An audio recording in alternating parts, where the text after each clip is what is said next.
اس کو نہیں مانتی، اس کے خلاف ہر پلیٹ فارم پہ آواز اٹھائیں گے۔ اعوذ باللہ من الشیطان الرجیم، بسم اللہ الرحمن الرحیم، اللہم صلی وسلم وبارک علی سیدنا محمد وعلی آل محمد۔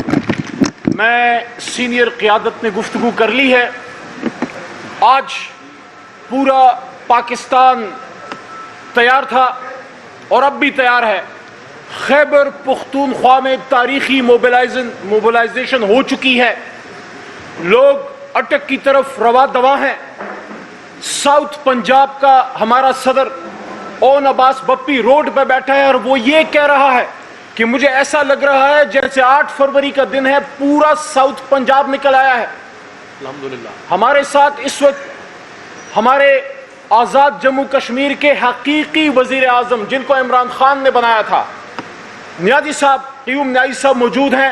کشمیر تیار ہے۔ گلگت بلتستان کے سابق وزیر اعلیٰ جو کہ حقیقی وزیر اعلیٰ ہیں، خالد خورشید خان، انہوں نے کہا ہے کہ گلگت بلتستان بھی تیار ہے۔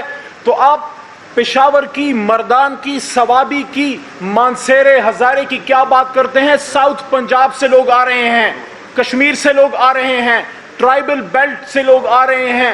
اقبال افریدی کھڑے ہیں، ٹرائبل بیلٹ کے نمائندے ہمارے سپوت ہیں، ہمارے تمام لیڈرشپ پیچھے موجود ہے۔ ہم قانون کو ماننے والے لوگ ہیں، ہم کوئی بہانہ نہیں دینا چاہتے۔ آج یہ بات ثابت ہو گئی، آج ہم نے قانون کو مانا، ہم نے 9 مئی کو بھی مانا تھا۔ آج یہ ثابت ہو گیا کہ 9 مئی کو قانون کی دھجیاں بکھیرنے والے کون تھے۔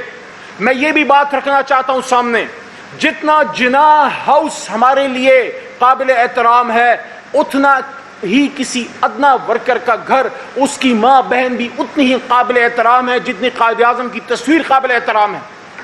کس طرح پنجاب میں چادر چار دیواری کا تقدس پامال کیا گیا، اور جس شخص کے نیچے ذل شاہ جیسے معصوم بچے شہید ہوئے، جس کے نیچے ہماری ہم سب کی ماں ریحانہ ڈار کے سر سے دوپٹہ چھینا گیا، اس کو آپ نے یہاں وزیر داخلہ بنایا۔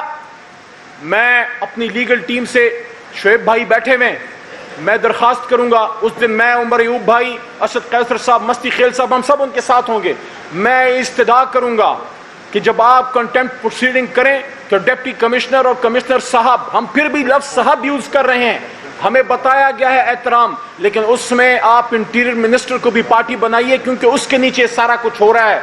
آج جلسہ ہونا تھا، اس جلسے سے پہلے کل مانسیرا نے ان کی دھجیاں اڑا دی ہیں۔ وہ جلسہ صرف مانسیرا کا تھا۔ عمر ایوب صاحب، سواتی صاحب، آپ کو مبارک ہو، کل ہزارے نے دکھا دیا اپنا اصل چہرہ، صرف ایک جھلک دکھائی ہے۔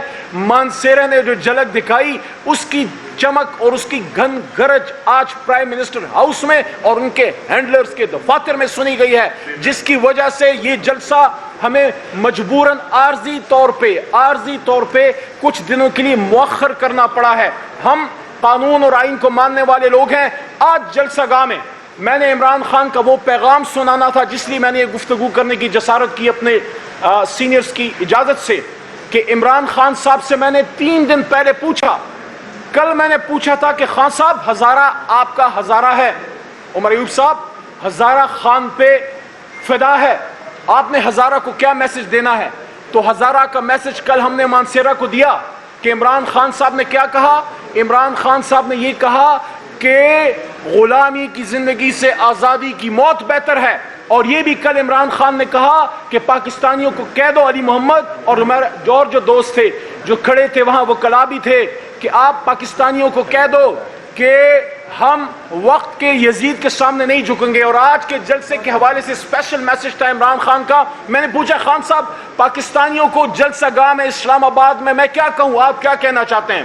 خان صاحب نے ایک لفظ ادا کیا، خان صاحب نے کہا پاکستانیوں کو کہہ دو آزادی۔ آج کا جلسہ آزادی کے نام پہ تھا، حقیقی آزادی۔ اور خان صاحب نے یہ بھی کہا تھا کہ سب کو کہو کہ میری موومنٹ رول آف لا کی ہے، طاقتور کو قانون کو کے نیچے لانے کی۔ اور کل ہم سب کے لیے بہت ایک افسردگی کا دن تھا جب قوم کے سب سے بڑے لیڈر نے یہ کہا کہ اگر آئین کے مطابق میری جماعت سے یہ جو زیادتیاں یہ لوگ کر رہے ہیں، آئین کے مطابق یہ میں ڈیل نہیں کرتے، ہمارے اسیران کی رہائی نہیں ہوتی، یہ ظلم بند نہیں ہوتا، ہمیں ہمارا مینڈیٹ واپس نہیں کیا جاتا، آئین کی حکمرانی کے لیے پھر میں بھوک ہڑتال پہ جاؤں گا۔ اور یہ بھی کہا کہ جب میں بھوک ہڑتال پہ جاؤں گا اپنے وکلاء اور سیاسی قیادت سے مشورے کے بعد، تو پھر پاکستان کے ہر گلی گلی، کریا کریا، دکان دکان، شہر شہر، کھیت اور کھلیان پھر پرامن احتجاج ہوگا، بھوک ہڑتال ہوگی، پروٹیسٹ ہوگا۔ اس تک ملک کو لے کے نہ جائیں، ملک کو آئین کے مطابق لے کے چلیں، پاکستان کو آئین کے مطابق چلائیں۔ احتجاج کرنا، جلسہ کرنا جمہوریت کا حسن ہے۔ میں آخر میں صرف یہ کہوں گا، ابھی تو خان نہیں نکلا، ابھی تو خان کے صرف کارکن نکلے ہیں، جلسہ گاہ تو ابھی بھرا نہیں تھا، آپ کے اوسان خطا ہو گئے۔ اس لیے میں صرف یہی کہوں گا کہ ڈر گئے جے، بھاگ گئے جے، نس گئے جے۔ ایک جلسے سے آپ کے اوسان خطا ہیں، جب امت مسلمہ کا لیڈر نکلے گا پھر آپ کس طرح بھاگیں گے؟ بہت شکریہ۔ وزیر اعظم